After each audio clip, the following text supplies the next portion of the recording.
बार फिर से स्वागत है आप सभी का मेरे चैनल हिंदी भाषा अध्ययन पर। और आज की वीडियो में हम पढ़ने वाले हैं कक्षा 10वीं क्षितिज भाग 2 की कविता उत्साह।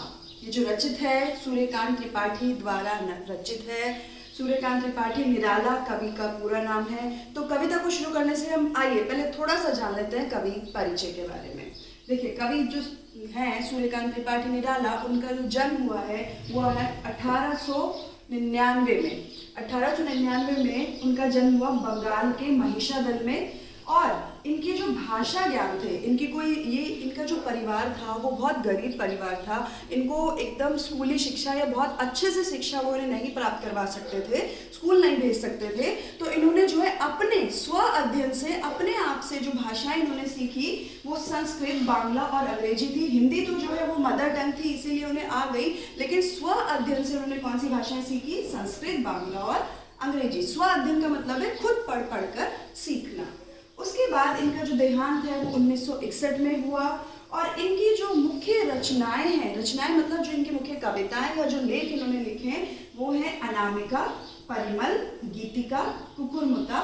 ये इनकी प्रमुख रचनाएं हैं जो इनकी प्रसिद्धि का आधार बनी। प्रसिद्धि का आधार मतलब जिससे इन्हें सबसे ज्यादा मान सम्मान मिला या लोगों के बीच में ये प्रसिद्ध हुए। उसके बाद इस कविता की हम काव्यगत विशेषताओं की बात कर लेते हैं कि कवि ने कौन सी काव्यगत विशेषताएं जो है यहाँ पर प्रयोग की हैं। सबसे पहले हम भाषा की बात करेंगे तो भाषा जो है वो खड़ी बोली है। आम बोलचाल की खड़ी बोली का उन्होंने प्रयोग किया है, क्योंकि इनका मानना था कि भाषा ऐसी हो जब कवि कुछ लिखे तो वो जन सामान्य तक ऐसे पहुंचे कि जैसे भाव वो लिख रहे हैं उन्हीं भावों तक वो जन सामान्य तक पहुंच जाए, उसे वो तुरंत समझ जाए। तो इसलिए ना तो इन्होंने भाषा में बहुत कठिन शब्दों का प्रयोग किया है और ना ही शब्दावली ऐसी प्रयोग की है कि जिससे लोगों को समझने में परेशानी हो। फिर छंद जो है, इन्होंने मुक्तक छंद का प्रयोग किया है। मुक्तक छंद का मतलब होता है छंद से मुक्त है कविता, किसी छंद का इसमें प्रयोग नहीं है। फिर ये किस काल की कविता है? ये छायावाद की कविता है। वैसे जो सूर्यकांत त्रिपाठी निराला जी है वो छायावाद के प्रमुख कवि हैं। छायावाद में भी आधुनिक काल की एक कविता है। तो ये तो जो है हमने बात कर ली कवि परिचय, और इसके बाद हमने कविता की काव्यगत विशेषताएं। अब हम आ जाते हैं अपनी कविता उत्साह। देखिए, उत्साह कविता में आप देख रहे हैं कि मैंने बादल बनाया है, कुछ बूंदे बनाई हैं। तो उत्साह जो कविता है वो बादल पर आधारित है। और बादल सूर्यकांत त्रिपाठी निराला जी का हमेशा से ही प्रिय विषय रहा है। प्रिय विषय क्यों? क्योंकि बादल जो है वो उसे मानते थे क्रांति का प्रतीक, परिवर्तन का प्रतीक, कि समाज में क्रांति आएगी, परिवर्तन आएगा। तो बादल हमेशा से वो प्रतीक मानते थे किसका? परिवर्तन और क्रांति का। क्यों? क्योंकि समाज में बहुत सारी बुराइयां थी, समाज बहुत सारी बुराइयों से लड़ रहा था, परेशान हो रहा था। तो अपनी कविताओं के माध्यम से इन बुराइयों को दूर करना चाहते थे कवि। और इस कविता में कवि किस बुराई की बात कर रहे हैं? एक और देखिए, जो ये कविता है उत्साह, ये दो अर्थों में चलेगी। इसके दो अलग अलग भाव और दो अलग अलग अर्थ में आपको समझाऊंगी। वो क्या भाव अर्थ है, थोड़ा सा ब्रीफिंग हम पंक्तियां शुरू करने से पहले ले लेते हैं। देखिए, एक और तो बादल क्या करते हैं, अगर बहुत ज्यादा गर्मी है, जब गर्मियों का मौसम है, हम तपती गर्मी से परेशान हैं, सब लोग परेशान हैं, और बारिश आ जाए तो हम कैसे हो जाते हैं? हमारा मन खुश हो जाता है और हमें गर्मी से मुक्ति मिल जाती है। दूसरी ओर जो बादल यहाँ प्रतीक लिया गया है वो क्रांति का प्रतीक। कैसी क्रांति? जो मजदूरों और किसानों का या समाज में किसी तरह का शोषण हो रहा है ना, उस शोषण के खिलाफ लड़ने के लिए क्रांति का प्रतीक है। तो मैं प्रतीक जो दोनों अर्थ हैं, एक तरफ बारिश और गर्मी का और दूसरा क्रांति और शोषण के खिलाफ लड़ाई का, वो दोनों अर्थ आपको साथ साथ स्पष्ट करती हुई चलूंगी इस वीडियो में। देखिए, बादल गरजो घेर घेर घोर गगन धराधर ओ, कि बादल गरजो कि एक तरफ बहुत गर्मी से परेशान है लोग। पहले मैं गर्मी वाला मतलब समझाऊंगी, फिर दूसरा उसका विशेषण समझाती हुई चलूंगी कि बहुत ज्यादा गर्मी है, लोग परेशान हैं गर्मी से। तो कैसे करते हैं? आप लोगों ने भी बहुत बार अनुभव किया होगा, गर्मी है कि बारिश, आप बादलों को देखते हैं, बाहर झांकते हैं कि कब बारिश आएगी और कब हमें गर्मी से मुक्ति मिलेगी।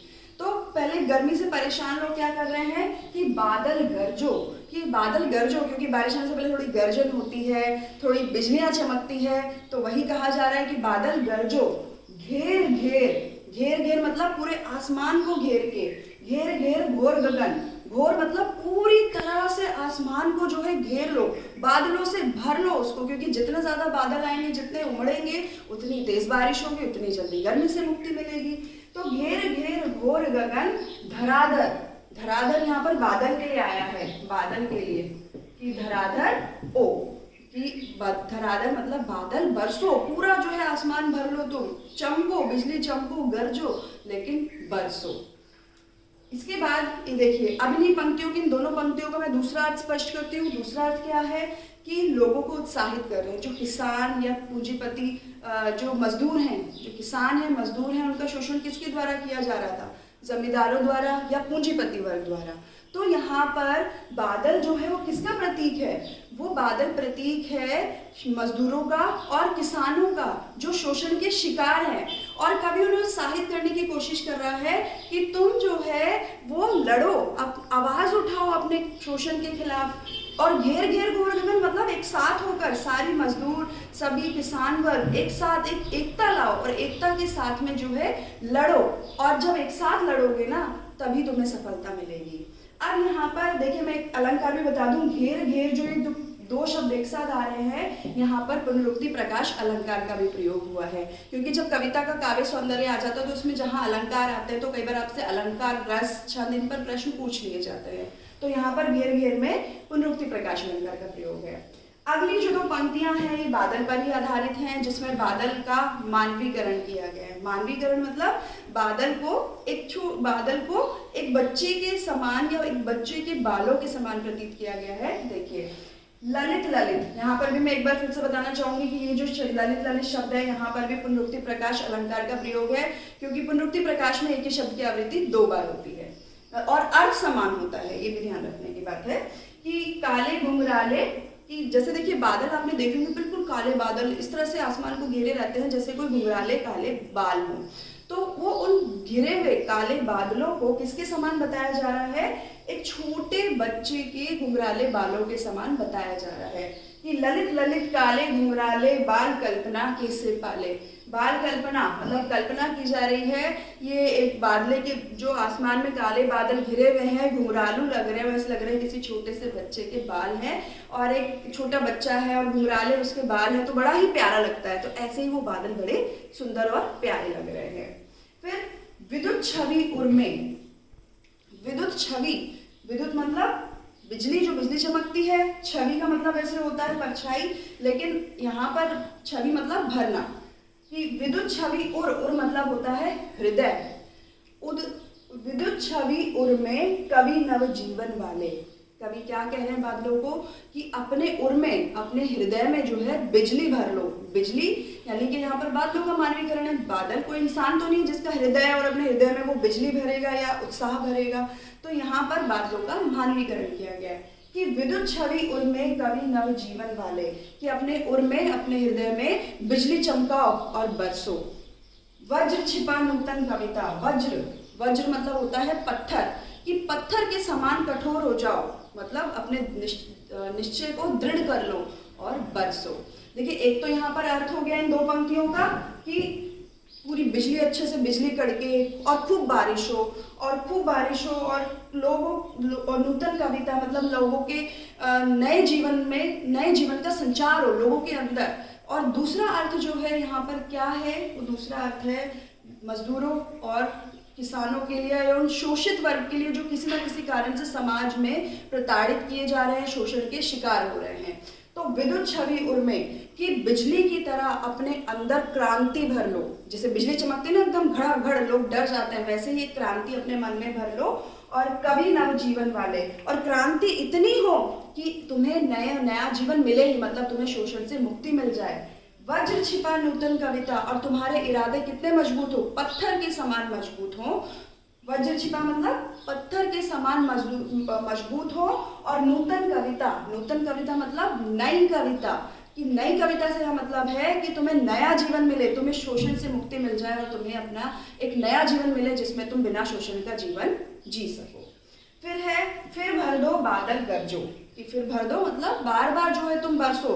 क्योंकि देखिए किसी भी चीज के लिए अगर लड़ाई लड़ी जा रही है, शोषण के खिलाफ अगर लड़ाई लड़ी जा रही है, तो शोषण के खिलाफ लड़ाई केवल एक बार लड़ने से सफलता मिले ऐसा जरूरी नहीं है, बार बार उसके लिए लड़ना पड़ता है। तो यहाँ पर फिर वही बात हो रही है कि फिर भर दो, कि बार बार लड़ो।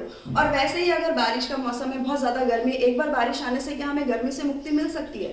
बिल्कुल नहीं मिल सकती, उसके लिए लगातार बारिश होनी जरूरी है। तो उस लगातार बारिश की भी यहाँ पर बात की जा रही है। अगली पंक्ति है, पहले उन पंक्तियों का जो भाव है, सामान्य जो अर्थ है वो गर्मी से रिलेटेड है। विकल विकल उन्मन थे उन्मन, विकल मतलब परेशान, गर्मी से परेशान। और उन्मन, देखा आप कभी, उन्मन मतलब कहीं मन ना लगना, मन ना ठहरना, कि गर्मी से परेशान है, केवल गर्मी गर्मी के विचार दिमाग में आ रहे हैं और उसी के बारे में सोचे जा रहे हैं और परेशान हो रहे हैं। तो विकल मतलब परेशान, उन्मन मतलब मन स्थिर ना होना, कहीं मन ना लगना। और विश्व के निदाक के सकल जन, विश्व मतलब पूरा विश्व, यहाँ विश्व मतलब जहाँ लोग गर्मी से परेशान है उसकी बात हो रही है। निदाक का मतलब होता है गर्मी, निदाक मतलब गर्मी, और सकल मतलब सभी, और जन मतलब लोग, कि गर्मी से सभी लोग जो हैं वो बहुत ज्यादा परेशान हो रहे हैं और उनका मन कहीं नहीं लग रहा है, केवल गर्मी उन्हें सता रही है। आए अज्ञात दिशा से अनंत घन, कहीं अज्ञात दिशा से आ जाओ। अनंत मतलब बहुत सारे, इस अनंत शब्द का मतलब है जिसकी कोई सीमा ना हो, इतने बादल आ जाओ। तप्त धरा को, तप्त मतलब गर्मी से, धरा मतलब धरती, कि गर्मी से तपती हुई धरती को जल से फिर शीतल कर दो, शीतल मतलब ठंडी कर दो, बादल गरजो। देखिए एक अर्थ तो यही हो गया कि गर्मी से लोग परेशान हैं, कहीं उनका मन नहीं लग रहा है, तो उस गर्मी से उन सभी लोगों को मुक्ति दिला दो, खूब बरसो, खूब गरजो बादल, और लोगों को, इस धरा को ठंडक दे दो और बादल गरजो। और यही दूसरा अर्थ क्या है, फिर से मैं दूसरा अर्थ साथ में लेकर चल रही हूँ। दूसरा अर्थ कि लोग जो हैं, जो शोषण के शिकार हैं, वो परेशान हैं, कहीं उनका मन नहीं लग रहा है, लेकिन वो क्या करेंगे, वो कहीं से इकट्ठे होंगे और इतने इकट्ठे होकर इतनी अपनी यूनिटी बनाएंगे, एकता बनाएंगे कि उसके खिलाफ, बुराई के खिलाफ या सामाजिक बुराइयों के खिलाफ लड़ेंगे और लड़कर समाज को जो है वो मुक्ति दिलवाएंगे बुराइयों से, या अपने आप को मुक्ति दिलवाएंगे शोषण से।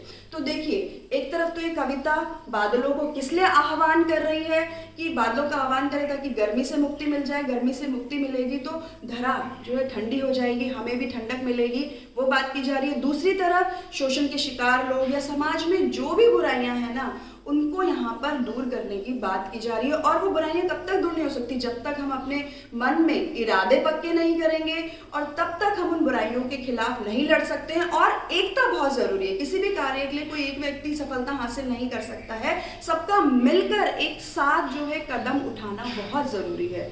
तो यहाँ पर वही बात की जा रही है कि लोग जो हैं एक साथ मिलकर बुराइयों के खिलाफ लड़े, सामाजिक शोषण के खिलाफ लड़े, तभी वो उससे मुक्ति पा सकते हैं। अब एक और बात जो है, कवि ने यहाँ पर जो है बहुत तेज बरसात करने की बात करी है, बहुत तेज गर्जना करने की बात करी है, बहुत तेज बारिश करने की बात करी है। तो ऐसी बात क्यों करी, देखिए बहुत महत्वपूर्ण बात यहाँ पर हो रही है कि घेर घेर घोर गगन धराधर ओ बरसो, कि खूब बरसो, खूब गर्जना करो और खूब आवाजें करो, पत्थर के समान आवाज आए, बिजली की कड़कन की आवाज आए। ऐसा क्यों, देखिए ऐसा इसलिए, अगर इसके भी दोनों अर्थों में मैं आपको अर्थ बताती हूँ। अगर बारिश हल्की, बहुत तेज गर्मी और हल्की हल्की बूंदाबांदी हो जाए तो क्या आपको गर्मी से मुक्ति मिलेगी? नहीं मिलेगी। हल्की सी बूंदाबांदी या हल्की सी रिमझिम फुहार बारिश जो है वो क्या करेगी, बल्कि गर्मी को और बढ़ा देगी, उमस बढ़ा देगी।